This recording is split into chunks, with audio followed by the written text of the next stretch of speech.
कल्लू कुम्हार की ऊना कोटी। फिर से एक बार स्वागत है आपका स्मिता क्लासेस में। आज हम लोग क्लास 9 के हिंदी बुक के चैप्टर कल्लू कुम्हार की ऊना कोटी पढ़ेंगे। ये इस चैप्टर के लेखक का नाम है के विक्रम सिंह। उन्होंने अपने ही एक पुराने संस्मरण से यह कहानी लिखी है। ध्वनि में यह अद्भुत गुण है कि एक क्षण में वह आपको किसी दूसरे समय संदर्भ में पहुंचा सकती है ना। ध्वनि क्या होता है, जैसे आप लोग क्या है कि आप गहरी नींद में सो रहे, उसी वक्त गहरी नींद में सो रहे, आप सपनों की दुनिया में कहीं और कुछ है, उसी वक्त अलार्म बजने लगता है।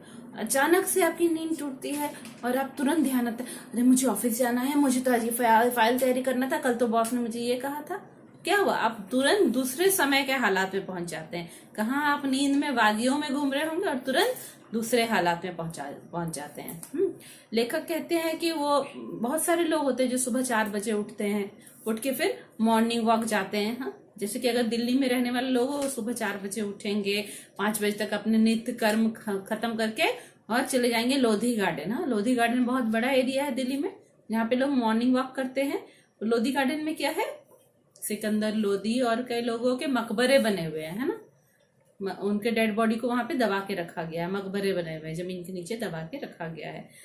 तो बहुत सारे लोग हैं कि वो मकबरों के आसपास वहां पे मॉर्निंग वॉक करते हैं, या फिर जो और भी अपनी जो बहुत लेडीज लोग के साथ मिलके भी मॉर्निंग वॉक करती हैं, लेडीज लोग एक दूसरे के साथ, है ना।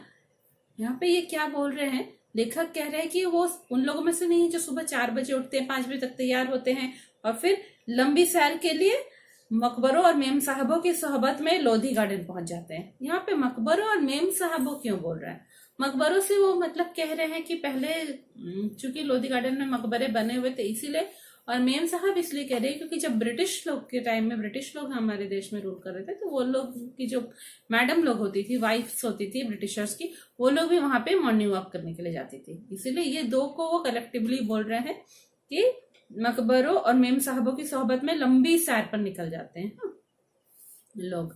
मकबरों और मेम साहबों की सोहबत माने कंपनी में, वहां पे लंबे सैर पे निकल जाते हैं। ऐसे बहुत सारे लोग हैं। मैं आमतौर पर सूर्योदय के साथ उठता हूँ, अपनी चाय खुद बनाता हूँ, फिर चाय और अखबार लेकर लंबी अलसाई सुबह का आनंद लेता हूँ। ऑथर क्या कह रहे हैं कि वो जब सूरज निकलता है तभी वो उठते हैं, अपना चाय खुद बना लेते हैं और फिर चाय के साथ न्यूज़पेपर लेके बैठ जाते हैं और अलसाई सुबह का आनंद लेते हैं ना। ऐसे रिलैक्स होके लोग न्यूज़पेपर पढ़ते हैं, आलसी आलसी टाइप का होके बैठ के एक जगह पे रिलैक्स होके, तुरंत मतलब उठते ही लोग एक्टिव तुरंत नहीं हो जाते हैं। बहुत लोग आराम से रिलैक्स होकर न्यूज़पेपर पढ़ते रहेंगे।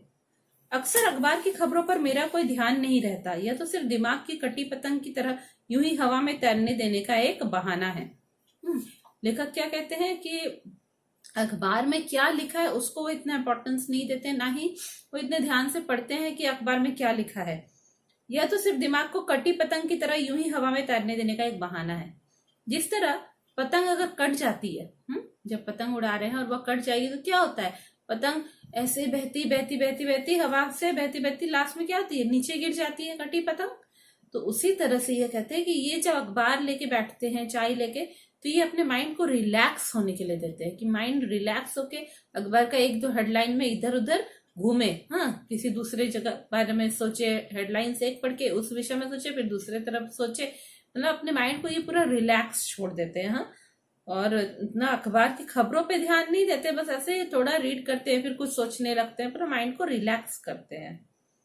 इसीलिए वो अपने माइंड, इसको क्या कह रहे हैं, अपने दिमाग को कटी पतंग भी कह रहे हैं। दरअसल इसे कटी पतंग योग भी कहा जा सकता है। इसे मैं अपने लिए काफी ऊर्जादायी पाता हूँ और मेरा दृढ़ विश्वास है कि संभवतः इससे मुझे एक और दिन के लिए दुनिया का सामना करने में मदद मिलती है, एक ऐसी दुनिया का सामना करने में जिसका कोई सिर पैर समझ पाने में मैं अब खुद को असमर्थ पाता हूँ। तो ये जो इनका तरीका है कि यह अखबार पढ़ के अपने माइंड को पूरा रिलैक्स करते हैं इस कटी पतंग की तरह, उसको ये कटी पतंग योग भी कहते हैं। योगा जब हम लोग करते हैं तो क्या होता है, अपने बॉडी को बहुत सारे योगासन में रिलैक्स करते हैं, माइंड को रिलैक्स करते हैं ना, तो इसको ये कटी पतंग योग कह रहे हैं। ठीक है, और ये ये पर्टिकुलर योग करके इनको बहुत एनर्जेटिक फील होता है, ऊर्जादायी फील होता है। क्यों? क्योंकि ये समझते हैं कि ये इससे उनको इतना एनर्जी मिलता है और इतना उनको पूरा स्ट्रांग विश्वास है कि इससे उनको एक और दिन दुनिया का सामना करने में मदद मिलती है। मतलब इनसे इससे उनको एक और दिन दुनिया का सामना करने में मदद मिलती है। मतलब कि इस दुनिया में इतना कॉम्प्लिकेशंस है, इतने प्रॉब्लम्स है, हर तरह के लोग हैं, तो उनसे मिलना और उनको डील करने में इनको बहुत हिम्मत, सभी को बहुत हिम्मत और एनर्जी की जरूरत होती है। उसी के बारे में यह कह रहे हैं। एक ऐसी दुनिया का सामना करने में जिसका कोई सिर पैर समझ पाने में मैं अब खुद को असमर्थ पाता हूँ, है ना। अभी दुनिया कितनी कॉम्प्लेक्स हो गई है, लोग कितने कॉम्प्लेक्स हो गए हैं, कहते कुछ है, सोचते कुछ है, करते कुछ है।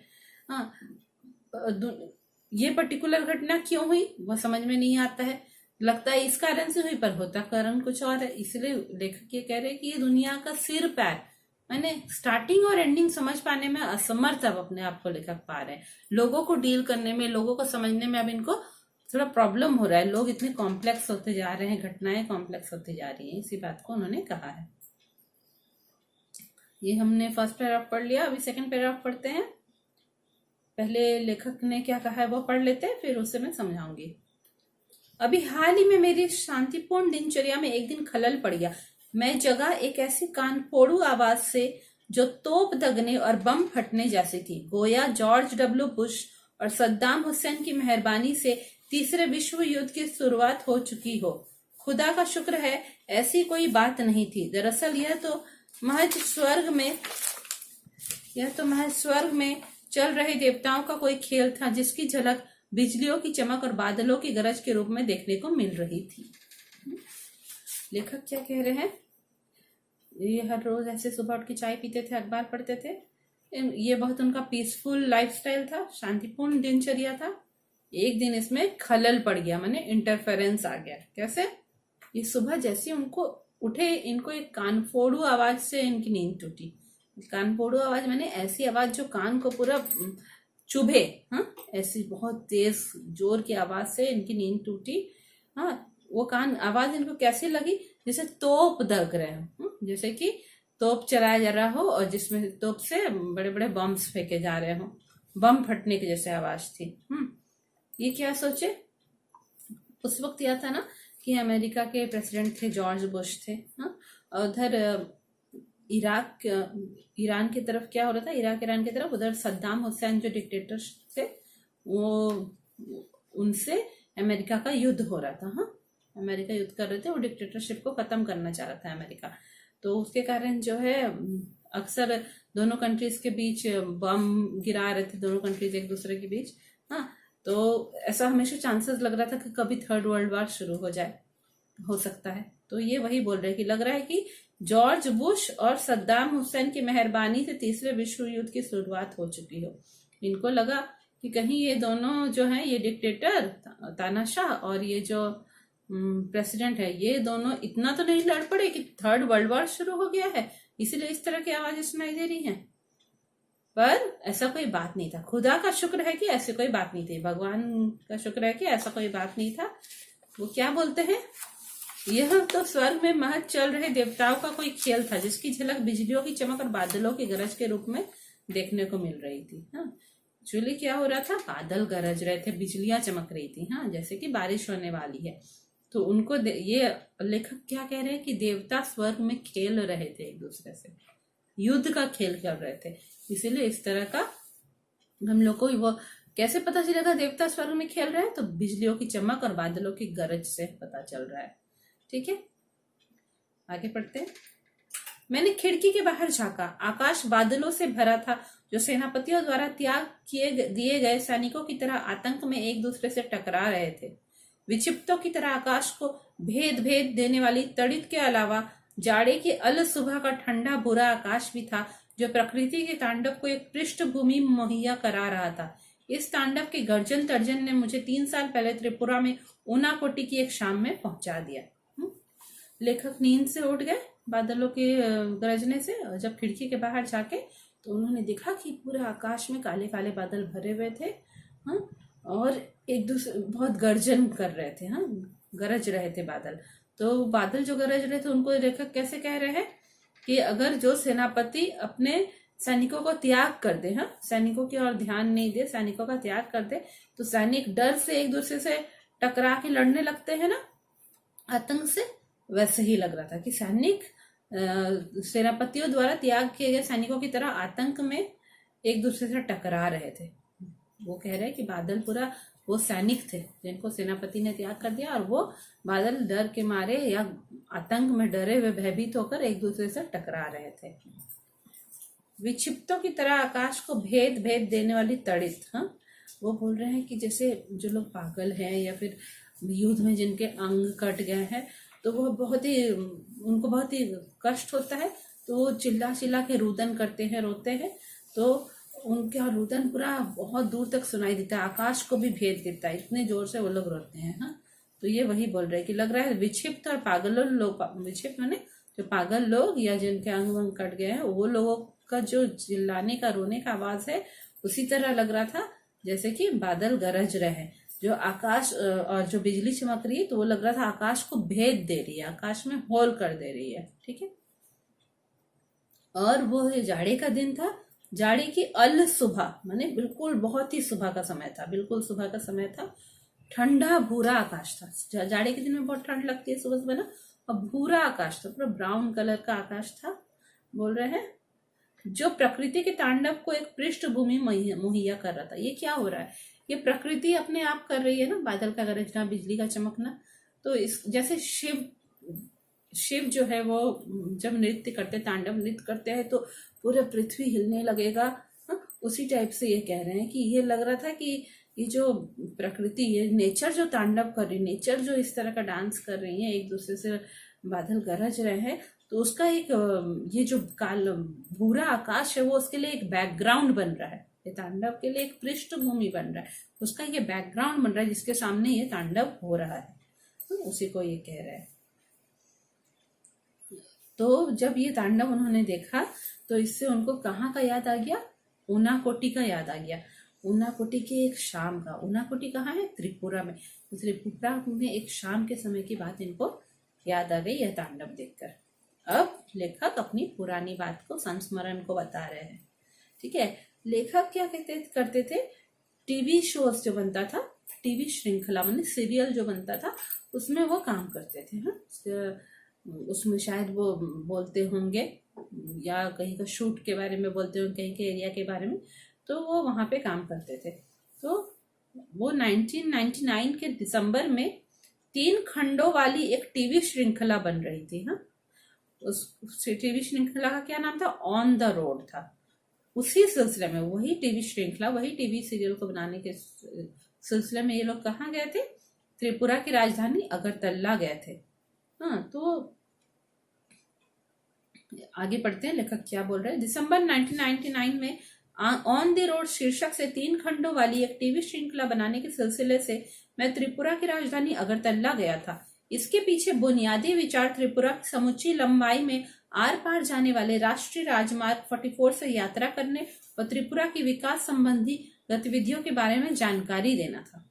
ठीक है, तो ये जो सीरियल बन रहा था ऑन द रोड, उसका मेन मकसद क्या था कि जो है त्रिपुरा के पूरा त्रिपुरा को क्रॉस करता हुआ जो है नेशनल हाईवे 44 है, जो पूरे त्रिपुरा को लंबाई में क्रॉस करता हुआ जाता है।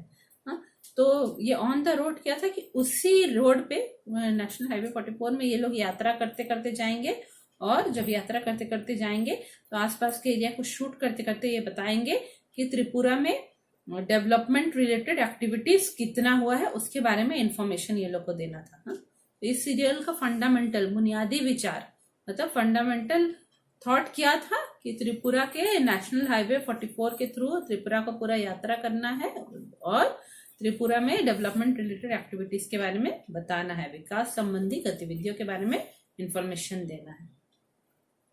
त्रिपुरा भारत के सबसे छोटे राज्यों में से है। 34% से ज्यादा की इसकी जनसंख्या, वृद्धि दर भी खासी ऊंची है।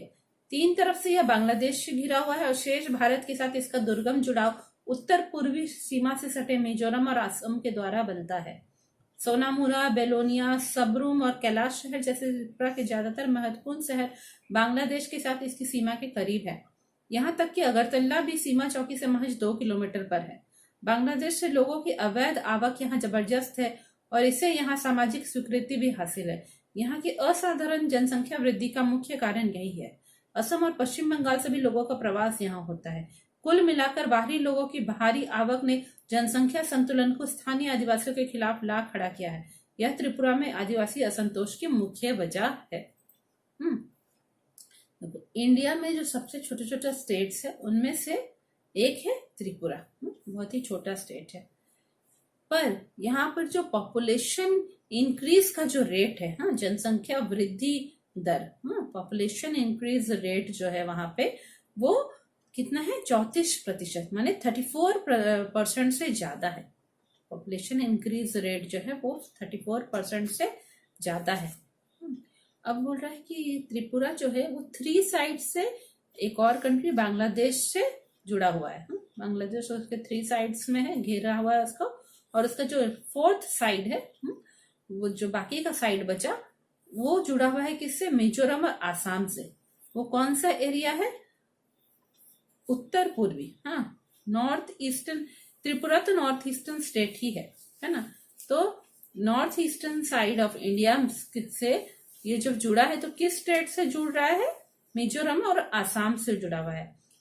इसका दुर्गम जुड़ाव कह रहा है, मतलब ये जो चूंकि वो जो नॉर्थ ईस्टर्न स्टेट्स है वो एरिया में थोड़ा हिली एरिया है, तो ये जो दुर्गम जुड़ाव है, हिल्स के कारण जो रास्ता है जो इसको असम और मिजोरम से जोड़ता है वो बहुत ही सीधा सपाट रास्ता नहीं है ना, मुश्किल रास्ता है। इसीलिए पड़ रहा है दुर्गम जुड़ाव है असम और मिजोरम के साथ नॉर्थ ईस्टर्न एरिया में, उत्तर पूर्वी एरिया में। अच्छा, इसके ज्यादातर जो इम्पोर्टेंट टाउन्स सब हैं, इम्पोर्टेंट टाउन्स जो है त्रिपुरा के क्या क्या है, सोनामुरा, बेलुनिया, शबरूम और कैलाश शहर है।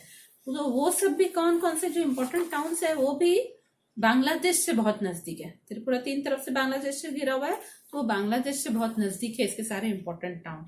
यहाँ तक कि त्रिपुरा का जो कैपिटल है अगरतला, वो भी जो है बांग्लादेश से सिर्फ अगरतला का जो सीमा चौकी है, माने अगरतला का जो पुलिस का पोस्ट है, जो कि बॉर्डर सिक्योरिटी पुलिस का, बॉर्डर सिक्योरिटी फोर्स का पुलिस का जो पोस्ट है, जो कि उसके बॉर्डर को ये करता है, प्रोटेक्ट करता है।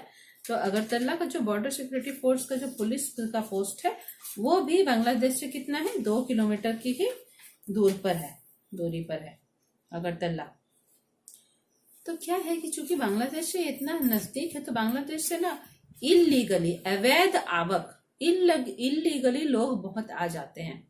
वीजा पासपोर्ट के थ्रू परमिशन लेके आना चाहिए, पर इलीगली लोग बहुत आ जाते हैं, और इसी के कारण जो है यहाँ पे पॉपुलेशन इंक्रीज फास्ट हो रहा है, और यहाँ सामाजिक स्वीकृति भी हासिल है। मतलब लोग वहाँ के जानते हैं कि हाँ बांग्लादेश से लोग आ रहे हैं, फिर भी वहाँ की जो नॉर्मल पब्लिक है वो बांग्लादेश की पब्लिक को एक्सेप्ट कर ले रहे हैं। तो बांग्लादेश से लोग इलीगली यहाँ बहुत आ रहे हैं और उसको सोशल एक्सेप्टेंस भी है, सामाजिक स्वीकृति भी हासिल है। लोग जानते हैं कि बांग्लादेशी लोग सब आ रहे हैं, फिर भी वो लोग उनको एक्सेप्ट कर लेते हैं, ठीक है आ रहे हैं ये लोग सोचते हैं, ठीक है। यहाँ की असाधारण जनसंख्या वृद्धि का मुख्य कारण यही है, यानी वहां पे जो असाधारण, जो कि नॉर्मल नहीं है, जो कि नॉर्मल नहीं है, बिल्कुल अलग टाइप का एक्स्ट्रा ऑर्डिनरी पॉपुलेशन इंक्रीज जो हो रहा है त्रिपुरा का, जो कि नॉर्मली होना नहीं चाहिए। एक्स्ट्रा ऑर्डिनरी पॉपुलेशन इंक्रीज जो है उसका मेन रीजन यही है कि बांग्लादेश से तरफ से लोग यहाँ पे इल्लीगली आ रहे हैं। इसी तरह असम से और वेस्ट बंगाल से, पश्चिम बंगाल से भी लोग वहां पे आते हैं, लोग माइग्रेट करके वहां पे आ रहे हैं, प्रवास होता है लोगों का। यानी कि कुल मिलाकर बाहरी लोग बहुत आ रहे हैं, जिसके कारण वहां का जो पॉपुलेशन बैलेंस है, जनसंख्या संतुलन है, वह थोड़ा खराब हो गया है, और जनसंख्या संतुलन को स्थानीय आदिवासियों के खिलाफ ला खड़ा किया है। मतलब पॉपुलेशन इस तरह डिसबैलेंस्ड हो गया है वहां पे कि वहां के जो ओरिजिनल ट्राइबल लोग हैं, वो लोग जितने नंबर में होंगे उतने ही नंबर में बाहर के लोग भी वहां पे आ गए हैं। तो पूरा दोनों एक दूसरे के सामने खड़े हैं, जितने ट्राइबल ओरिजिनल वहां के ट्राइबल रेसिडेंट्स होंगे उतने ही बाहर के लोग भी आ गए हैं। यह त्रिपुरा में आदिवासी असंतोष की मुख्य वजह है। इसी कारण से ये जो ट्राइबल पीपल हैं त्रिपुरा के, वो लोग थोड़ा डिससेटिस्फाइड है कि बाहर के लोग सब आ जा रहे हैं यहाँ पे और बहुत ज्यादा संख्या में आ रहे हैं। इसके कारण जो एम्प्लॉयमेंट अपॉर्चुनिटीज है वो बाहर के लोगों को ज्यादा मिल जा रहा है। ऑक्यूपेशंस और बिजनेस सब कुछ बाहर के लोग ज्यादा कर पा रहे हैं और वहां के ओरिजिनल ट्राइबल लोग नहीं कर पा रहे हैं। आगे पढ़ते हैं। पहले 3 दिनों में मैंने अगरतला और उसके इर्द गिर्द शूटिंग की, जो कभी मंदिरों और महलों के शहर के रूप में जाना जाता था। उज्जैंत महल अगरतला का मुख्य महल है, जिसमें अब वहां की राज्य विधानसभा बैठती है।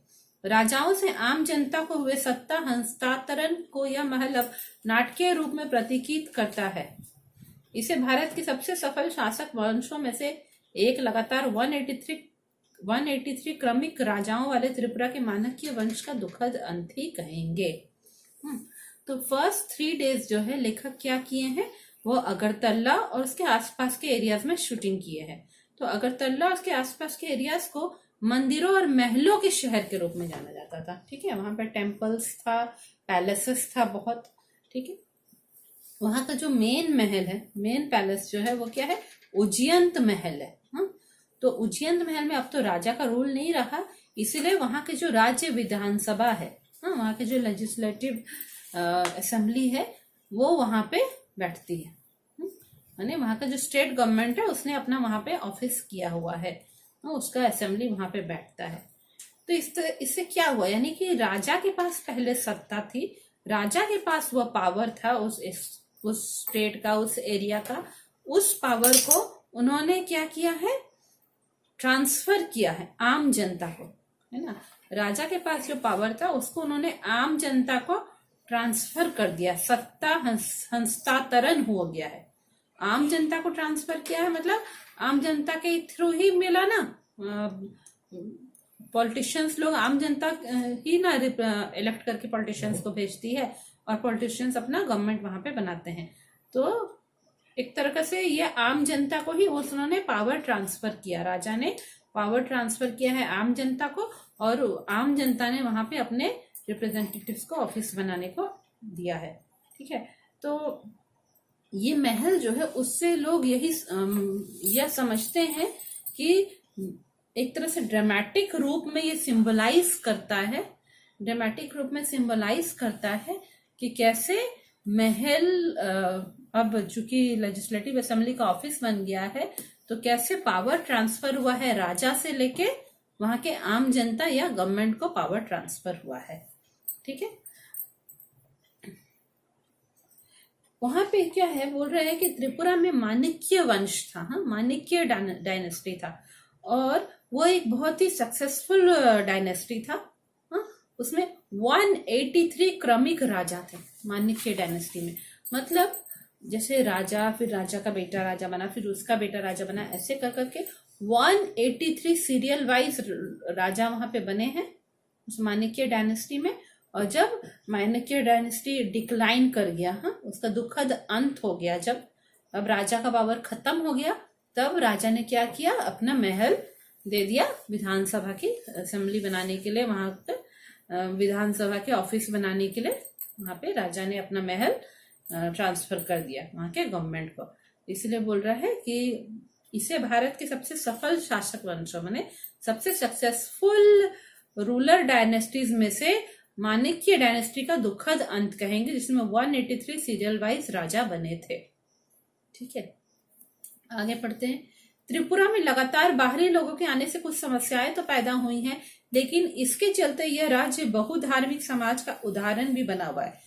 त्रिपुरा में 19 अनुसूचित जनजातियों और विश्व के 4 बड़े धर्मों का प्रतिनिधित्व मौजूद है। अगरतला के बाहरी हिस्से पैचार थल में मैंने एक सुंदर बौद्ध मंदिर देखा। पूछने पर मुझे बताया गया कि त्रिपुरा के 19 कबीलों में से 2 यानी चकमा और मुघ महायानी बौद्ध है।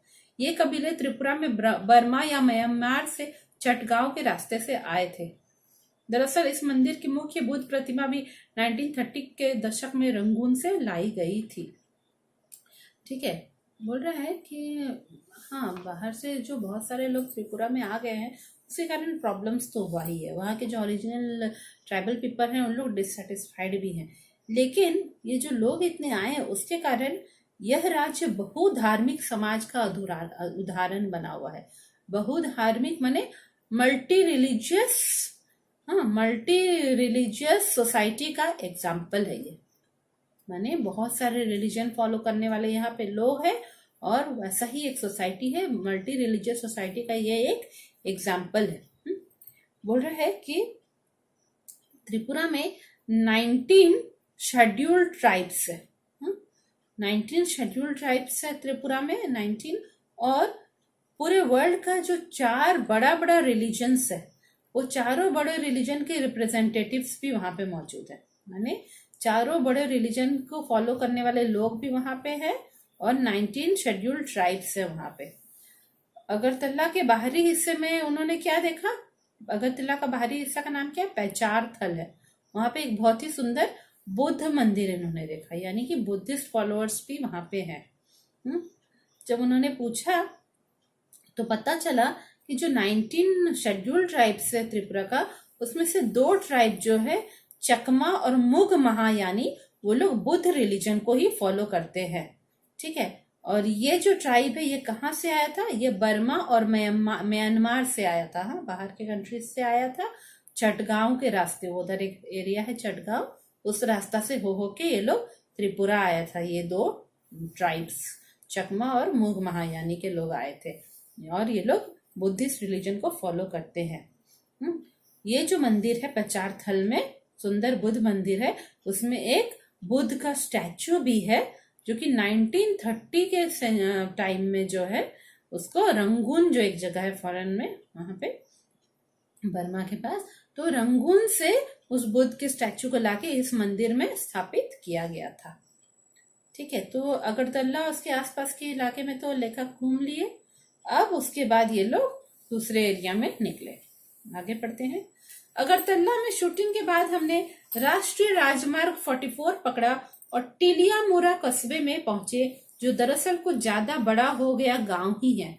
यहाँ मेरी मुलाकात हेमंत कुमार जमातिया से हुई, जो यहाँ की एक प्रसिद्ध लोक गायक है और जो 1996 में संगीत नाटक अकादमी द्वारा पुरस्कृत भी हो चुके हैं।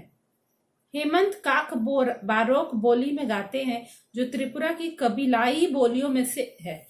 जवानी के दिनों में वे पीपल्स लिबरेशन ऑर्गेनाइजेशन के कार्यकर्ता थे, लेकिन जब उनसे मेरी मुलाकात हुई तब वे हथियारबंद संघर्ष का रास्ता छोड़ चुके थे और चुनाव लड़ने के बाद जिला परिषद के सदस्य बन गए थे। ठीक है, अगरतला में जब शूटिंग हो गए उसके बाद इन्होंने क्या किया, वो जो नेशनल हाईवे 44 है उसमें अपनी यात्रा शुरू कर दी। हाँ, और यात्रा शुरू करके ये कहाँ पे पहुंचे, टिलियामुरा कस्बे में पहुंचे। हाँ, टिलियामुरा टाउन में एक पहुंचे, जो कि एक्चुअली वो एक गांव है पर बहुत ही बड़ा हो गया है। हाँ, बहुत डेवलप और बड़े एरिया में है, गांव है वो एक टिलियामुरा। वहीं पे एक इससे मिले, हेमंत कुमार जमातिया से मिले। हाँ, जो कि वहाँ की एक फेमस फोक सिंगर है। हाँ, वहाँ के लोकल भाषा में और वहाँ के पारंपरिक गीतों को गाते हैं। हाँ, पुराने गीतों को गाते हैं, फोक सॉन्ग्स गाते हैं। वहाँ के वो फोक सिंगर है, बहुत ही फेमस हेमंत कुमार जमातिया है। और उनको 1996 में संगीत नाटक अकादमी, म्यूजिक एंड ड्रामा ऑर्गेनाइजेशन की तरफ से भी उनको प्राइज भी मिल चुका है। म्यूजिक एंड ड्रामा एकेडमी के द्वारा उनको प्राइज भी मिला है 1996 में। अब हेमंत कुमार जमातिया किस बोली में गाते हैं, तो कोक बारोक लैंग्वेज में वो गाते हैं। कोक बारोक लैंग्वेज क्या है, वहां का जो एक शेड्यूल्ड ट्राइब है, उसी शेड्यूल्ड ट्राइब का वो एक लैंग्वेज है और उसी लैंग्वेज में वो गाना गाते हैं। ठीक है, जब वो यंग थे, जवानी के दिनों में, तो हेमंत कुमार जमातिया जब यंग थे तो वह पीपुल्स लिबरेशन ऑर्गेनाइजेशन के कार्यकर्ता थे। देखिए, वहां जो है नॉर्थ ईस्टर्न स्टेट्स में बहुत दिनों से टेररिस्ट एक्टिविटीज चल रहा था। नॉर्थ ईस्टर्न स्टेट्स जो है वो चाहते थे कि वहां पे कुछ लोग चाहते थे कि उनको इंडिया से अलग कर दिया जाए, उस स्टेट्स को वो अलग कंट्री बनाए, और वहां बहुत टेररिस्ट एक्टिविटीज चलता रहता था। तो वहां पे बहुत सारे जो इस स्ट्रगल में लोग बहुत सारे जुड़े हुए थे इस एक्टिविटीज में, कि उसको फ्रीडम कर दिला सके इंडिया से। तो इस तरह से वहां पे बहुत सारे ग्रुप्स भी बना हुआ था जो ये स्ट्रगल का काम कर रहा था। उसी में एक ग्रुप था पीपल्स लिबरेशन ऑर्गेनाइजेशन, तो उसी के ये एक वर्कर थे। उसके कार्यकर्ता थे हेमंत कुमार जमातिया। ये लोग क्या करते थे, वेपन्स का भी यूज करते थे, इधर बॉम्बिंग किए, उधर सिक्योरिटी पर्सनल लोग को मारे, ये सब बहुत तरह का काम होता रहता था, जिसको कि हम लोग अभी टेररिस्ट एक्टिविटीज में काउंट कर सकते हैं। तो ऐसे करके लोग चाहते थे कि नॉर्थ ईस्टर्न स्टेट्स को फ्रीडम दिलाएंगे, अलग करेंगे इंडिया से, ठीक है। तो हेमंत कुमार जमातिया उसी में वर्कर थे, पर अब वो क्या कर रहे हैं, अब उन्होंने हथियारबंद संघर्ष का रास्ता छोड़ दिया है। मैंने वेपन्स के थ्रू जो के मदद से वो लोग जो स्ट्रगल कर रहे थे वो रास्ता उन्होंने छोड़ दिया है, और वो अब कंट्री के चुनाव लड़े। उस एरिया का चुनाव इलेक्शन जब हुआ, वो इलेक्शन में खड़े होके चुनाव लड़के जीत कर जिला परिषद के सदस्य बन गए थे। हाँ, वहां के जो डिस्ट्रिक्ट काउंसिल के वो क्या बन गए थे, मेंबर बन गए थे अब। तो वो जो वहां के मेंबर थे, इसीलिए आगे पढ़ते हैं। जिला परिषद ने हमारी शूटिंग यूनिट के लिए एक भोज का आयोजन किया। यह एक सीधा साधा खाना था जिसे सम्मान और लगाव के साथ परोसा गया। भारत की मुख्य धारा में आई मुंहजोर और दिखावेबाज संस्कृति ने अभी त्रिपुरा के जनजीवन को नष्ट नहीं किया है। भोज के बाद मैंने हेमंत कुमार जमातिया से एक गीत सुनाने का अनुरोध किया और उन्होंने अपनी धरती पर बहती शक्तिशाली नदियों, ताजगी भरी हवाओं और शांति का एक गीत गाया। त्रिपुरा में संगीत की जड़ें काफी गहरी प्रतीत होती है। गौरतलब है, बॉलीवुड के सबसे मौलिक संगीतकारों में एक एस.डी. बर्मन त्रिपुरा से ही आए थे। दरअसल वो त्रिपुरा के राज परिवार के उत्तराधिकारियों में से एक थे, ठीक है। तो बोल रहे हैं कि ये जो जिला परिषद था, डिस्ट्रिक्ट काउंसिल में तो हेमंत कुमार जमातिया थे वहां के मेंबर, तो उन लोगों ने इनका जो शूटिंग यूनिट किया, तो शूटिंग यूनिट में बहुत लोग होंगे ना। शूटिंग यूनिट में ये कैमरामैन होगा जो शूट कर रहा है, जो एक्टर है, राइटर, डायरेक्टर, पर ये पूरे शूटिंग यूनिट के लिए उन्होंने एक भोज का आयोजन किया था। मैंने इनको एक टाइम का लंच या डिनर कोई वो लोग खिला रहे थे वो लोग। तो ये बोल रहे हैं कि लेखक बोल रहे हैं कि बहुत ही सिंपल तरीके का सीधा साधा खाना था, बहुत स्टाइलिश कुछ डिशेस नहीं था, पर बहुत ही प्यार और रिस्पेक्ट के साथ, सम्मान और लगाव के साथ परोसा गया था। हाँ, जैसे कि बहुत प्यार से खिला रहे हैं, बहुत रिस्पेक्ट देके खिला रहे हैं। तो वो यहाँ पे लेखक कहते हैं कि देखिए, इंडियन मेन स्ट्रीम में उस समय मुंहजोर और दिखावेबाज संस्कृति आ गई थी। मतलब इंडियन मेन स्ट्रीम में क्या हो गया था, इंडियन का मेन सोसाइटी में लोग खाली मुंह से ज्यादा बोलते थे, मुंह से बड़ी बड़ी बातें बोलेंगे बस, हाँ, आर्ग्यूमेंट्स करेंगे बहुत दूसरे लोगों से, इस टाइप का कल्चर आ गया था। और खाली शो ऑफ का कल्चर आया था, दिखाएंगे, हाँ, स्टाइल का बहुत तरह का डिशेस दे रहे हैं, ये स्टाइल तरीके से परोस रहे हैं, कैप्टर रखे हैं, ये रखे हैं, स्टाइलिश तरीके से सब दिखाएंगे, पर कुछ भी रिस्पेक्ट और प्यार नहीं, प्यार से खाना दे रहे हैं ऐसा लगता नहीं है, ठीक है, बस स्टाइल के लिए, फॉर्मेलिटी के लिए कर रहे हैं। तो बोल रहे हैं कि जो ये इंडिया के मेन स्ट्रीम में इस टाइप का जो कल्चर आ गया था, मुंह से खाली बड़ी बड़ी बातें करना, आर्ग्यूमेंट्स करना और स्टाइल खाली दिखावेबाजी करना, वो त्रिपुरा में वो अभी नहीं आ पाया था और त्रिपुरा के जनजीवन को नष्ट नहीं किया था। मैंने त्रिपुरा में अभी भी लोग बाई हार्ट दूसरे को वेलकम करते थे, हृदय से वेलकम करते थे और हृदय से सत्कार भी करते थे, ठीक। उसके खाना खाने के बाद उन्होंने क्या किया, हेमंत कुमार जमातिया को बोला कि आप एक गीत गाइए। तो उन्होंने एक गीत गाया, किसके बारे में, वहाँ जो बहुत बड़ी बड़ी शक्तिशाली नदियां बहती हैं हमारे पृथ्वी पर, मतलब उनके स्टेट में जो बड़ी बड़ी नदी, अच्छी अच्छी नदियां बहती हैं, बहुत हवाएं चलती हैं, बहुत पीसफुल एनवायरनमेंट है, उसके ऊपर उन्होंने गीत गाया। त्रिपुरा में जो है ना, म्यूजिक, संगीत की जड़ें काफी गहरी प्रतीत होती है।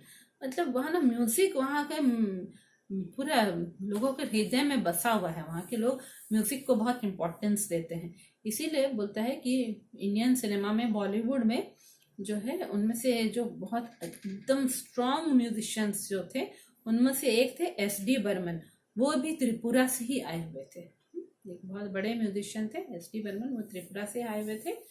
और एस.डी. बर्मन कौन थे, त्रिपुरा के राज परिवार के उत्तराधिकारियों में से एक थे। त्रिपुरा में जो रॉयल फैमिली था, रॉयल फैमिली के ही एक आगे के वंशज थे, वो हायर्स में से एक थे। आगे पढ़ते हैं। टिलियामुरा शहर के वार्ड नंबर 3 में मेरी मुलाकात एक और गायक मंजू ऋषिदास से हुई। ऋषिदास मोचियों के एक समुदाय का नाम है, लेकिन जूते बनाने के अलावा इस समुदाय के कुछ लोगों की विशेषज्ञता थाप पर थाप वाले वाद्यों जैसे तबला और ढोल के निर्माण और उनकी मरम्मत के काम में भी है। मंजू ऋषिदास आकर्षक महिला थी और रेडियो कलाकार होने के अलावा नगर पंचायत में अपने वार्ड का प्रतिनिधित्व भी करती थी। वे निरक्षर थी, लेकिन अपने वार्ड की सबसे बड़ी आवश्यकता यानी स्वच्छ पेयजल के बारे में उन्हें पूरी जानकारी थी। नगर पंचायत को वे अपने वार्ड में जल का पानी पहुंचाने और इसकी मुख्य गलियों में ईंटें बिछाने के लिए राजी कर चुकी थी। हमारे लिए उन्होंने 2 गीत गाए और इसमें उनके पति ने शामिल होने की कोशिश की, क्योंकि मैं उस समय उनके गाने की शूटिंग भी कर रहा था। गाने के बाद वे तुरंत एक गृहिणी की भूमिका में भी आ गई और बगैर किसी हिचक के हमारे लिए चाय बनाकर ले आई। मैं इस बात को लेकर आश्वस्त हूँ कि किसी उत्तर भारतीय गांव में ऐसा होना संभव नहीं है, क्योंकि स्वच्छता के नाम पर एक नए किस्म की अछूत प्रथा वहां अब भी चलन में है। ठीक है, तो ये जो टिलियामुरा कस्बा, ये ऑथर पहुंचे हैं, लेखक पहुंचे हैं टिलियामुरा कस्बा। वहां पे एक एरिया है वार्ड नंबर 3। तो वार्ड नंबर 3 में ये जो ऑथर है वो किससे मिलते हैं? मंजू ऋषिदास। एक लेडीज है जिनका नाम है मंजू ऋषिदास, जो कि एक सिंगर है। और मंजू ऋषिदास क्या है, वो कॉबलर्स कम्युनिटी की है, मोचियों की कम्युनिटी की है। ठीक है, तो मोचियों की कम्युनिटी के हम लोग क्या सोचते हैं ज्यादा कि सिर्फ उन लोग जूते बनाते होंगे, पर ऐसा नहीं है। मोचियों की कम्युनिटी के लोग भी आगे दूसरे काम में आगे बढ़ गए हैं। तो वो लोग सिर्फ जूते ही नहीं बनाते हैं, जबकि जितने भी वाद्य यंत्र है, माने बाजा सब जब है, जितने भी म्यूजिकल इंस्ट्रूमेंट्स हैं, हाँ, उन लोगों को उसको रिपेयर भी करते हैं और कंस्ट्रक्ट भी करते हैं उसको। खासकर जो थाप वाले वाद्य होते हैं, जिसको हाथ से मार के बजाया जाता है, वैसे इंस्ट्रूमेंट्स जैसे कि तबला और ढोल, हाँ, तबला और ढोल, उसको वो लोग कंस्ट्रक्ट भी करते हैं और उसको रिपेयर भी करते हैं। तो ये बोल रहे कि मंजू ऋषिदास बहुत ही अट्रैक्टिव लेडीज थी और रेडियो कलाकार थी, रेडियो में भी गाना गाती थी। इसके साथ साथ वो क्या थी, नगर पंचायत में अपने वार्ड की रिप्रेजेंटेटिव भी थी। जो सिटी पंचायत था उसमें वो अपने एरिया की वार्ड नंबर 3 की वो रिप्रेजेंटेटिव भी थी। वो निरक्षर थी, हाँ, वो अनएजुकेटेड थी, लेकिन अपने वार्ड का सबसे इम्पोर्टेंट, सबसे ज्यादा जरूरत का चीज क्या था? स्वच्छ पेयजल था, सेफ ड्रिंकिंग वाटर था, क्लीन ड्रिंकिंग वाटर था। इसके बारे में वो पूरा इन्फॉर्मेशन रखती थी और वो जो है वो नगर पंचायत को राजी कर चुकी थी कि उनके एरिया में नल लगाया जाए और गली सब में ईंटा बिछाया जाए, मतलब ताकि रोड का काम शुरू हो सके। हाँ, रोड बनाने के लिए ईंटा बिछवाया जाए, मतलब क्लीनलीनेस वो बनाना चाहती थी अपने वार्ड में। तो फिर है उन्होंने क्या किया, ये लेखक के शूटिंग यूनिट के लिए उन्होंने 2 गाना गाया, जिसको लेखक शूट भी कर रहे थे ताकि सीरियल में यूज कर सके। और जब वो गाना गा रही थी, उनके साथ उनके जो हस्बैंड है वो भी कोशिश की कि उनके साथ मिलके गाना गाए। गाना गाने के बाद क्या की, वो तुरंत एक हाउसवाइफ की भूमिका में आ गई, एक लेडीज की भूमिका में, घरेलू लेडीज की रोल में आ गई और तुरंत जाके चाय बना के ले आई बिना किसी हिचक के। तो लेखक कह रहे हैं कि वो आश्वस्त है, मैंने वो पूरी तरह से जानते हैं कि नॉर्थ इंडिया में अगर हम लोग जाएंगे, ये तो नॉर्थ ईस्टर्न एरिया है, नॉर्थ इंडिया के किसी भी गांव में ऐसा होना संभव नहीं है। ऐसा क्यों कह रहे हैं लेखक? देखिए, पहले ही बोल दिया, मंजू ऋषिदास एक मोचियों की कम्युनिटी की लेडीज थी, है ना। मोची कम्युनिटी जो है इंडिया में उसको लोअर कास्ट का माना जाता है। जब अगर वो लोअर कास्ट के हैं तो क्या करते हैं, इंडिया में अभी भी कुछ कुछ एरियाज में लोग बोलते हैं कि नहीं ये लोअर कास्ट वाले साफ सुथरे नहीं रहते हैं, मतलब सिर्फ बहाना, ताकि उनसे वो टच नहीं हो। अनटचेबिलिटी को अभी भी फॉलो करते हैं, नहीं तुम लोग दूर रहो, तुम लोग बाहर बैठो, घर के भीतर नहीं आओ। हाँ, अछूत की परंपरा अभी भी इंडिया के नॉर्थ ईस्टर्न स्टेट्स में अछूत प्रथा वहां भी चलती है। और उसको लोग कैसे बोलते हैं, सीधे तो अभी बोल नहीं पाएंगे कि नहीं अछूत है तुम लोग हम लोग अछूत मानते हैं, और बोलते नहीं इन लोग क्लीनलीनेस मेंटेन नहीं करते हैं ना, ये लोअर कास्ट वाले, इसीलिए क्या होता है, ये बोल रहे कि नॉर्दर्न इंडिया के कोई भी गांव में अगर हम लोग जाएंगे तो वहाँ मोचियों की कम्युनिटी के हाथ से कोई चाय नहीं पिएगा, उनका बनाया हुआ चाय नहीं पिएगा। पर यहाँ नॉर्थ ईस्टर्न स्टेट में देखो, लेडीज तुरंत चाय बना के ले आई बिना कुछ सोचे। इसका मतलब यहाँ पे ये अछूत प्रथा नहीं चलती है। त्रिपुरा के हिंसाग्रस्त मुख्य भाग में प्रवेश करने से पहले अंतिम पड़ाव टिलियामुरा ही है। राष्ट्रीय राजमार्ग 44 पर अगले 83 किलोमीटर यानी मनु तक की यात्रा के दौरान ट्रैफिक सीआरपीएफ की सुरक्षा में काफिलों की शक्ल में चलता है। मुख्य सचिव और आईजी सीआरपीएफ से मैंने निवेदन किया कि वे हमें घेरेबंदी में चलने वाले काफिले के आगे आगे चलने दें। थोड़ी नानुपुर के बाद वे इसके लिए तैयार हो गए, लेकिन उनकी शर्त यह थी कि मुझे और मेरे कैमरामैन को सीआरपीएफ की हथियारबंद गाड़ी में चलना होगा और यह काम हमें अपने जोखिम पर करना होगा। ठीक है, तो बोल रहे हैं कि त्रिपुरा के वो एरिया में जहाँ पे वायलेंस ज्यादा था, क्योंकि वहाँ पे टेररिस्ट एक्टिविटीज बहुत पहले से चल रहा था, तो कुछ कुछ एरियाज था जहाँ पे अभी भी वैसा टेररिस्ट एक्टिविटीज चलता था, जहाँ वायलेंस ज्यादा था। ठीक है, तो वो लेखक क्या बोल रहे हैं कि वो जो वायलेंस वाले एरिया में घुसने से पहले ये लोग का लास्ट एरिया कौन सा था? टिलियामुरा ही था, जहाँ से ये लोग निकल रहे थे। उसके बाद ये लोग फिर से वो NH-44 पकड़ लिए। उसमें नेक्स्ट 83 किलोमीटर चलने के तक, नेक्स्ट 83 किलोमीटर ये लोग जब तक चलते, उसके बाद कहाँ पहुंचते? मनु पहुंचते।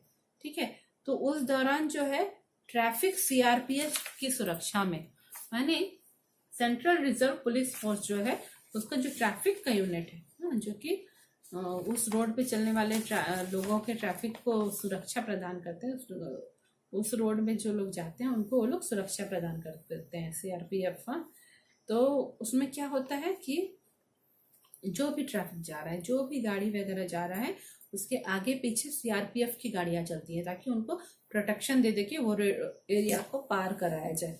ठीक है, तो की सुरक्षा में काफिलों की शक्ल में चलता है, मतलब पूरा एक ग्रुप के जैसा, काफिला के जैसा चलता है। आगे पीछे वो उनकी पुलिस की गाड़ियां रहेंगी, बीच में ये लोग चलेंगे, आगे पीछे सीआरपीएफ की गाड़ियां रहेंगी। तो यहाँ लेखक कहते हैं कि जो मेन सेक्रेटरी थे और जो इंस्पेक्टर जनरल थे सीआरपीएफ के, उनको ये रिक्वेस्ट किए कि ठीक है, आप लोग तो घेरेबंदी करके हम लोग को ले जा रहे हैं, चारों तरफ से हम लोग को घेर के ले जा रहे हैं, पर हम लोग को सबसे आगे वाली गाड़ी में चलने दीजिए। तो वो लोग तो पहले नहीं मान रहे थे, थोड़ी नानुकुर कर रहे थे, नहीं मान रहे थे, फिर बाद में वो रेडी हो गए, लेकिन बोले कि नहीं, पर आपको और आपके कैमरामैन को सीआरपीएफ की गाड़ी में चलना होगा, हथियारबंद गाड़ी में, मतलब जिसमें सीआरपीएफ के लोग गन्स वगैरह लेके बैठे रहेंगे, उसी में आप बैठ के सबसे आगे जाएंगे और आप ये जो रिस्क ले रहे हैं वो अपने रिस्क पे लेंगे। हाँ, आप ये जो काम कर रहे हैं, मतलब अगर आपको कुछ हो जाता है और अगर हम लोग आपको सुरक्षा नहीं दे पाएंगे तो ये आपकी गलती होगी, क्योंकि आप जिद करके जा रहे हैं, ऐसे करके उन्होंने लेखक को कहा।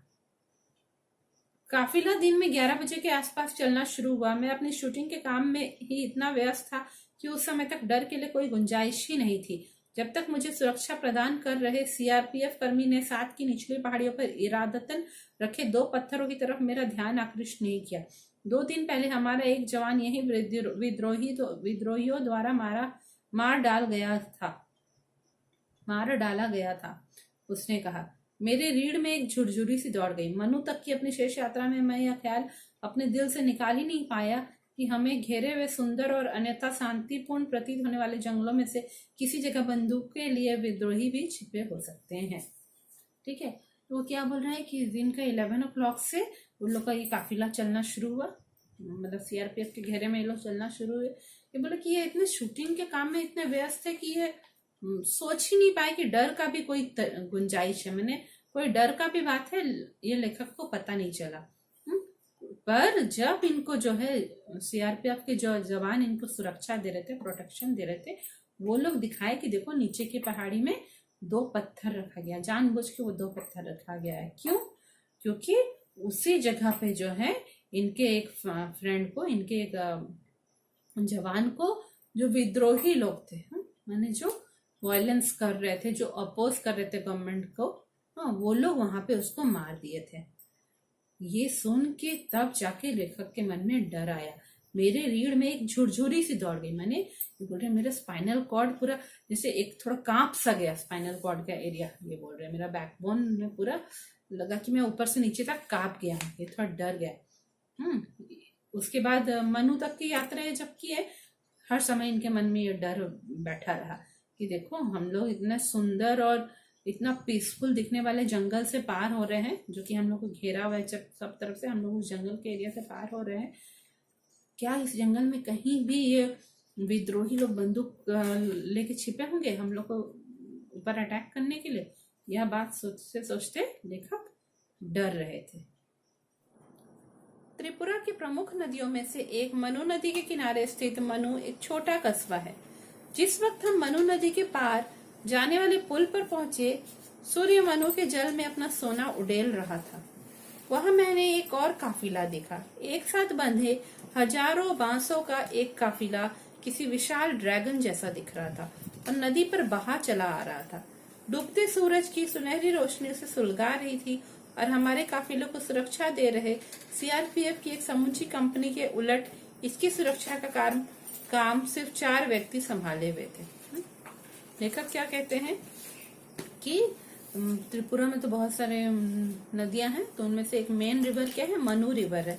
ठीक है, तो उसके साइड में एक छोटा सा गांव है, कस्बा है छोटा, उसको क्या नाम क्या है उसका? मनु नाम का एक छोटा कस्बा है। तो जब ये लोग पहुंचे कि हम मनु नदी को पार करेंगे, पुल पर पहुंचे पुल को पार करने के लिए, उस समय क्या है कि सूरज की रोशनी पूरी पड़ रही थी मनु नदी के ऊपर। ऐसा लग रहा था सूर्य मनु के जल में अपना सोना उड़ेल रहा है। मतलब जो रिवर का वाटर था, मनु रिवर का वाटर था, वो पूरा गोल्डन गोल्डन दिख रहा था। लग रहा था सूर्य अपना पूरा गोल्डन कलर जो है वो मनु नदी में डाल दे रहा है, उड़ेल रहा है। वहां पे लेखक बोलते हैं एक और चीज उन्होंने देखा जिसको एक काफिला कह रहे हैं। वो क्यों काफिला कह रहे हैं? हजारों बांस, बहुत सारे थाउजेंड्स बांस बंधे हुए थे एक साथ। ठीक है, और वो एक विशाल ड्रैगन जैसा दिख रहा था और वो बांस पूरा बहुत सारे बांस बंधे हुए थे और वो नदी पर बहते बहते चल के आ रहे थे। नदी पर बह के चल के आ रहा था। ठीक है, वह बांस। और जैसे जैसे सूरज डूबना शुरू हुआ तो सूरज का जो गोल्डन लाइट है वो पूरा उस बांस के ऊपर पड़ रहा था, तो लग रहा था जैसे बांस में आग लग गई है ना। सुनहरी रोशनी उसे सुलगा रही थी। और ये जो है इन लोग जो लेखक लोग का जो शूटिंग यूनिट गया था, हाँ, उनके काफिले को सुरक्षा दे रहा था सीआरपीएफ का पूरा, बहुत सारे जवान उनको सुरक्षा दे रहे थे, प्रोटेक्शन दे रहे थे। जबकि वो जो हजारों बांसों का समूह आ रहा था उसको 4 व्यक्ति ही संभाले हुए थे सिर्फ। हाँ, बोल रहे हम लोगों को इतने लोग दिए, उसके उल्टा में उसको सिर्फ 4 व्यक्ति संभाले हुए हैं। और यहाँ पे हम लोगों को एक समूची कंपनी, माने एक पूरा बटालियन का एक पूरा ग्रुप हम लोग को सुरक्षा दे रहा था। अब हम उत्तरी त्रिपुरा जिले में आ गए थे। यहाँ की लोकप्रिय घरेलू गतिविधियों में से एक है अगरबत्तियों के लिए बांस की पतली सीकें तैयार करना। अगरबत्तियां बनाने के लिए इन्हें कर्नाटक और गुजरात भेजा जाता है। उत्तरी त्रिपुरा जिले का मुख्यालय कैलाश शहर है, जो बांग्लादेश की सीमा के काफी करीब है। ठीक है, अब क्या हुआ कि लेखक कहाँ पहुंच गए हैं? नॉर्दर्न त्रिपुरा की तरफ पहुंच गए हैं। उत्तरी त्रिपुरा बोल रहे हैं, तो नॉर्दर्न त्रिपुरा की तरफ पहुंच गए हैं। तो वहां पे जो ये कॉटेज इंडस्ट्रीज है, हाँ, स्मॉल स्केल कॉटेज इंडस्ट्रीज है, घर घर में जो छोटा छोटा इंडस्ट्री बनाया जाता है, उसमें क्या है कि बांस का पतला पतला डंडी सब तैयार करते हैं, पतला पतला सीख तैयार करते हैं और उस सीख से क्या बनता है? अगरबत्ती बनता है। ऐसा वहां पे क्यों है ये कॉटेज इंडस्ट्री? क्योंकि वहां पे बांस के बहुत पेड़ मिलते हैं त्रिपुरा में। ठीक है, तो अगरबत्ती, ये जो धूपकाठी होता है, हाँ, अगरबत्ती, उसके लिए बांस का पतला पतला सीख या डंडा तैयार किया जाता है और फिर उसको, वो सीख या डंडे को कर्नाटक और गुजरात भेज दिया जाता है, जहां पे उस पे एक कोटिंग लगा के उसको अगरबत्ती पूरा बनाया जाता है। ठीक है, तो ये नॉर्दर्न त्रिपुरा का जो एक हेडक्वार्टर जो है, नॉर्दर्न त्रिपुरा का मुख्यालय जो है वो क्या है? कैलाश शहर है ना, जो कि और वो कैलाश शहर भी क्या है? बांग्लादेश के बॉर्डर के बहुत ही नजदीक है, बांग्लादेश के बॉर्डर के पास है। मैंने यहाँ के जिलाधिकारी से मुलाकात की, जो केरल से आए एक नौजवान निकले। वे तेज तरार, मिलनसार और उत्साही व्यक्ति थे। चाय के दौरान उन्होंने मुझे बताया कि टीपीएस टरू पोटैटो सीड्स की खेती को त्रिपुरा में, खासकर उत्तरी जिले में किस तरह सफलता मिली है। आलू की बुआई के लिए आमतौर पर पारंपरिक आलू के बीजों की जरूरत 2 मीट्रिक टन प्रति हेक्टेयर पड़ती है। इसके बरकस टीपीएस की सिर्फ 100 ग्राम मात्रा ही 1 हेक्टेयर की बुआई के लिए काफी होती है। त्रिपुरा से टीपीएस का निर्यात अब न सिर्फ असम, मिजोरम, नागालैंड और अरुणाचल प्रदेश को, बल्कि बांग्लादेश, मलेशिया और वियतनाम को भी किया जा रहा है। कलेक्टर ने अपने एक अधिकारी को हमें मुराई गांव ले जाने को कहा जहां टीपीएस की खेती की जाती है। ठीक है, तो जब ये लोग वहां पे पहुंचे, मनु को आगे पहुंचे, मनु से और आगे उत्तरी त्रिपुरा पहुंचे। उत्तरी त्रिपुरा में इनको वहां के जिलाधिकारी मतलब वहां के जो जिला के जो हेड थे, कलेक्टर से मुलाकात की। कलेक्टर कौन था? वो केरल से आया हुआ एक नौजवान था जो कि बहुत ही एक्टिव था, तेज तर्रार था। ठीक है, और बहुत ही मिक्सिंग नेचर का था, मिलनसार था, उत्साहित, एक्साइटेड बहुत रहता था, मिलनसार व्यक्ति था। तो उन लोगों ने उनके शूटिंग यूनिट को चाय नाश्ते के लिए कहा। उसी समय चाय के समय वो कहे कि यहाँ पे टूरू पोटैटो सीड्स की खेती हो रही है त्रिपुरा में। है मतलब पोटैटो के बीजों की खेती हो रही है, आलूओं के बीजों की खेती हो रही है। एक विशेष प्रकार की प्रजाति टूरू पोटैटो सीड्स की हो रही है। तो वो बहुत ही सक्सेसफुल है, बहुत ही सफलता उसने पाई है, उस खेती को त्रिपुरा में बहुत सफलता मिली है। ये कहते हैं कि आलू क्या है कि आलू जब लगाते हैं खेतों में, उसके पहले ये सीड्स को, ये बीजों को लगाते हैं जमीन में। तो आलू की बुआई, हाँ माने आलू पोटैटोस को जब सो कर रहे हैं, उनको जमीन के नीचे हम लोग उगाना है जब, तो जो नॉर्मल पारंपरिक ट्रेडिशनल आलू का जो सीड्स है, हाँ उसका कितना जरूरत पड़ता है? तो 2 मेट्रिक टन प्रति हेक्टेयर। 1 हेक्टेयर एरिया में 2 मेट्रिक टन आलू का सीड्स लगाना पड़ता है ताकि आलू के पौधे उगेंगे। जबकि उसके कंपैरिजन में, बरक्कस माने कंपैरिजन में, तुलना में, उसकी तुलना में टीपीएस जो टूरू पोटैटो सीड्स को कितना, सिर्फ 100 ग्राम ही 1 हेक्टेयर में जरूरत पड़ता है। बहुत अंतर है ना। सिर्फ 100 ग्राम के टूरू पोटैटो सीड्स को 1 हेक्टेयर में लगा देते हैं तो आलू की बुआई हो जाती है, आलू के पौधे उगते हैं। तो ये जो टूरू पोटैटो सीड्स है वो त्रिपुरा से अब एक्सपोर्ट कर रहे हैं ये लोग। जितना भी ईस्टर्न स्टेट्स है इंडिया का, वो सब में जा रहा है, नॉर्थ ईस्टर्न स्टेट्स में, जैसे अरुणाचल प्रदेश, असम, मिजोरम, नागालैंड, ये सब में जो भेज रहे हैं। और इसके साथ साथ फॉरेन में भी भेज रहे हैं। कहाँ? बांग्लादेश, वियतनाम, मलेशिया, ये सब भी किया जा रहा है। तो कलेक्टर क्या किए, अपने एक ऑफिसर को ये शूटिंग यूनिट के साथ कहाँ भेज दिए? बोले इन लोगों को, शूटिंग यूनिट को मुराई गांव ले जाओ जहाँ टीपीएस की खेती की जा रही है, दिखाने के लिए शूटिंग यूनिट को कि कैसे ये एक बहुत ही सक्सेसफुल एग्रीकल्चरल एक्टिविटी यहाँ पे हो रहा है। फिर जिलाधिकारी ने अचानक मुझसे पूछा, क्या आप उनाकोटी में शूटिंग करना पसंद करेंगे? यह नाम मुझे कुछ जाना पहचाना सा लगा, लेकिन इसके बारे में मुझे कोई जानकारी नहीं थी।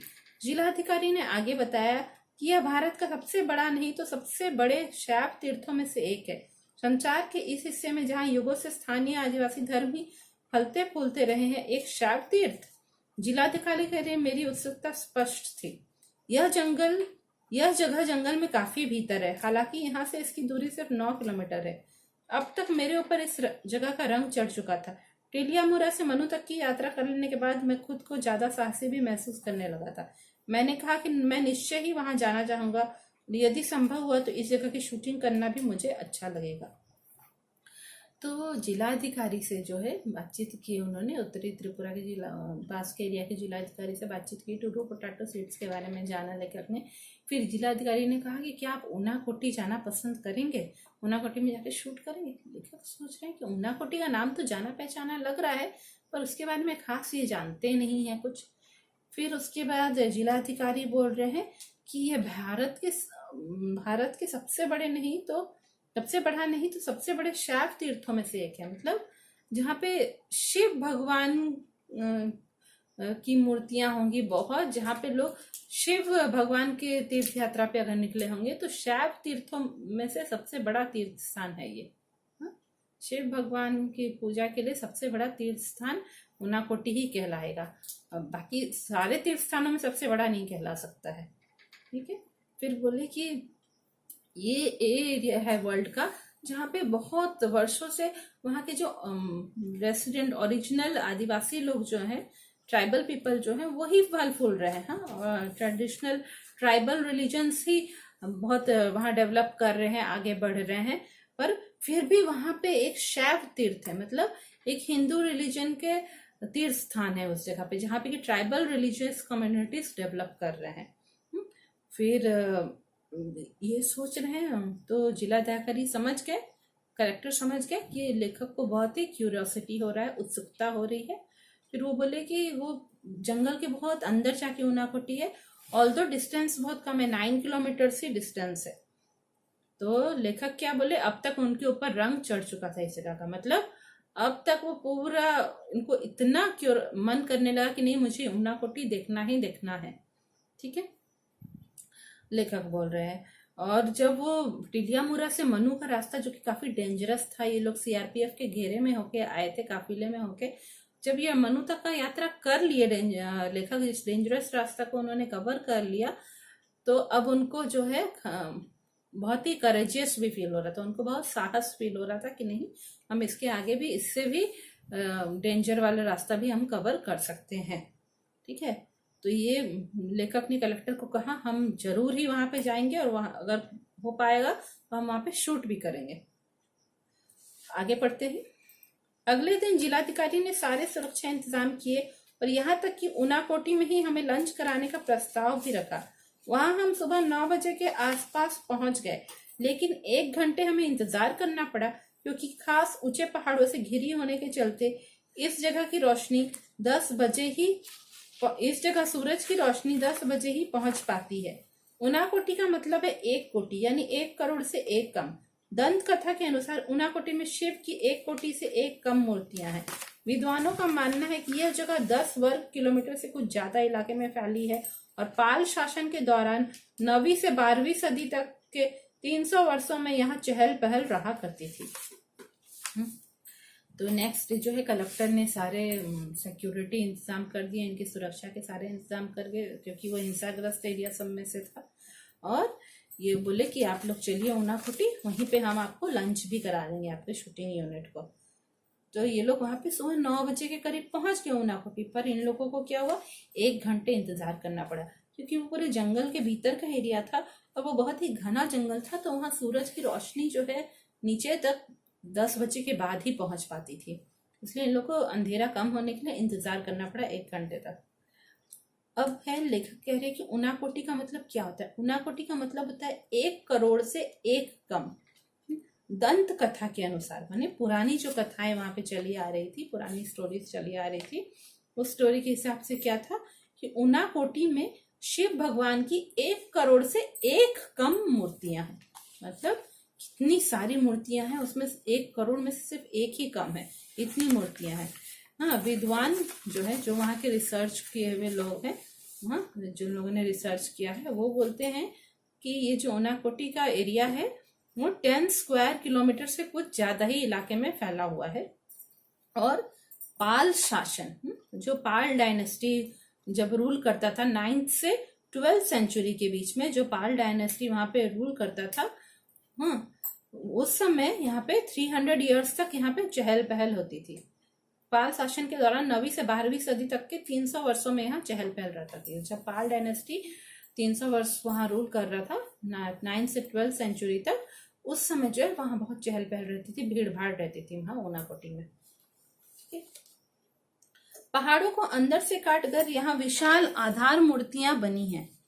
एक विशाल चट्टान ऋषि भगीरथ की प्रार्थना पर स्वर्ग से पृथ्वी पर गंगा के अवतरण के मिथक को चित्रित करता है।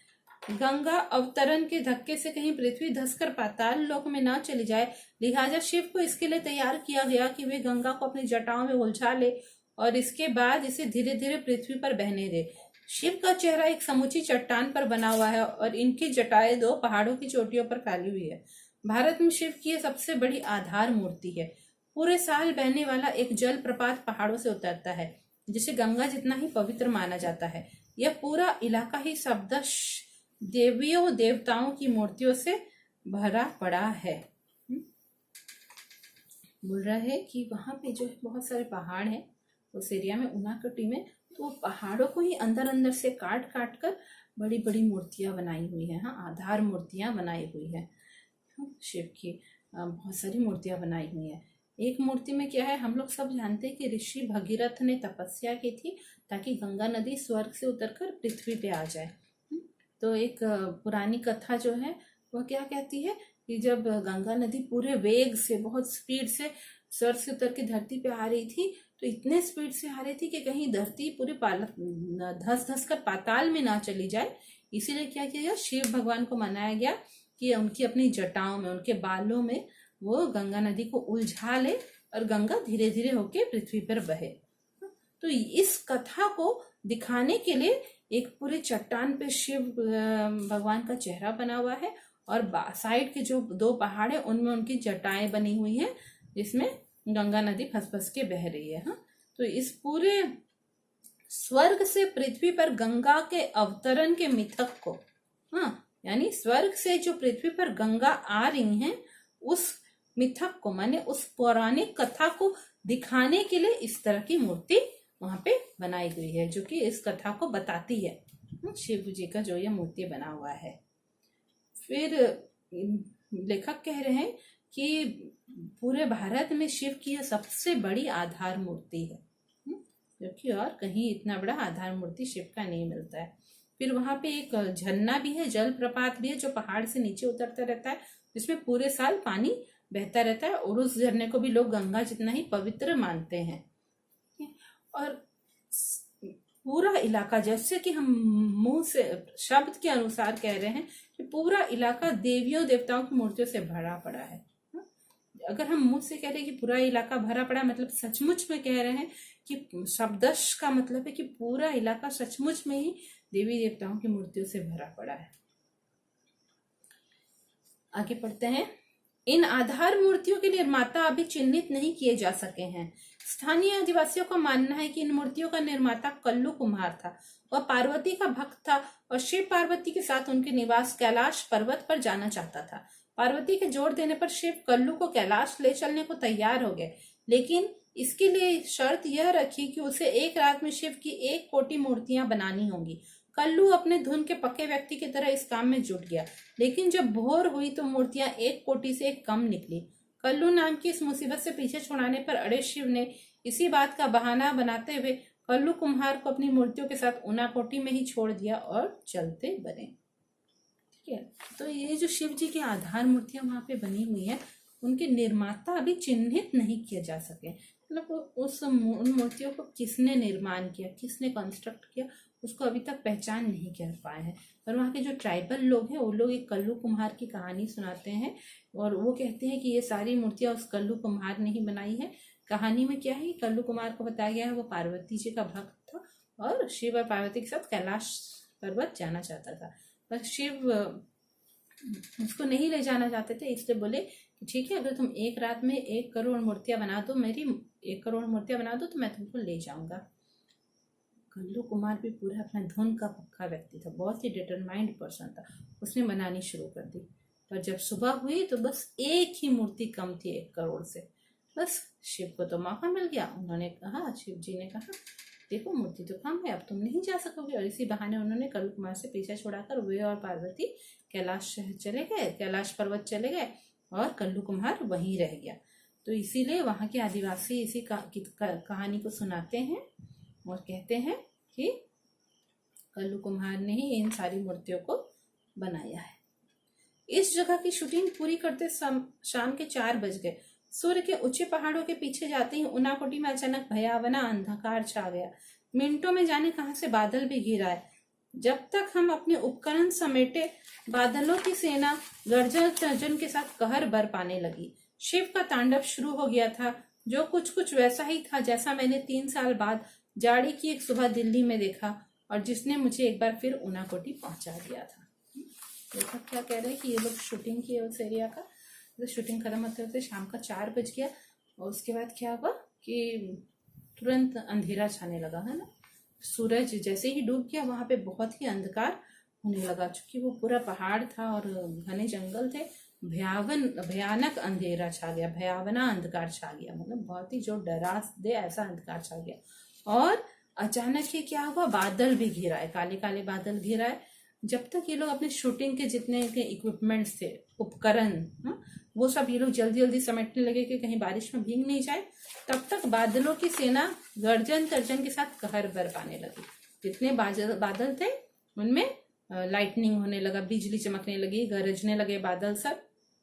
उसको लेखक कैसे कहते हैं, शिव का तांडव शुरू हो गया था। मतलब शिव जी का जो तांडव था वो शिव जी ने करना शुरू कर दिया था। लेखक इस तरीके से उसको सिंबलाइज करके कह रहे हैं।